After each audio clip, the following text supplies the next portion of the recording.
কলকাতায় দুর্গাপুজোতে থিমের মণ্ডপ তৈরি করার চল অনেকদিন ধরেই ছিল, কিন্তু কয়েক বছর ধরে জেলাগুলিও থিমের পুজো মণ্ডপ করে নজর কাটছে। আর তাই বিগ নিউজে চলছে দুর্গাপুজোর লড়াই। ইচ্ছে পূরণ কেন্দ্রের সর্বজনীন দুর্গোৎসব কমিটির দুর্গাপুজো তাদের ৭৫তম বর্ষে তাদের মণ্ডপে আশার প্রদীপ জ্বালিয়ে মাকে বরণ করেছে। আর তাদের এই থিমের মণ্ডপ সজ্জা তাদেরকে আমাদের তরফ থেকে দেওয়া হলো শারদ সম্মান প্রতিযোগিতার সেরা পুরস্কার। এই পুরস্কার পেয়ে উচ্ছ্বসিত পুজো কমিটির সকলে। তাদের দাবি, এই পুরস্কার তাদেরকে আগামীতে আরো বেশি উৎসাহ যোগাবে ভালো পুজো মানুষকে উপহার দিতে।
আমাদের থিম তো আমরা আগেই রিভিল করেছি, সেটা হচ্ছে আশার প্রদীপ।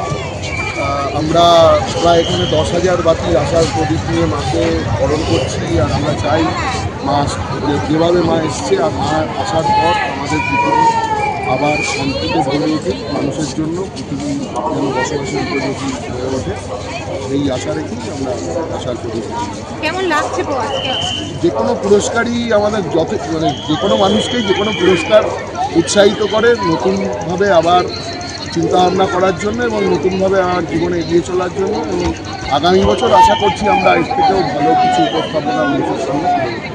আপনার নাম? আমার নাম ঝনক বিশ্বাস, আর আমার সাথে আছে আমাদের দুই সম্পাদক সুশান্ত দেব এবং বাপু বিশ্বাস, আর আমার অন্যতম সদস্য বিজয়।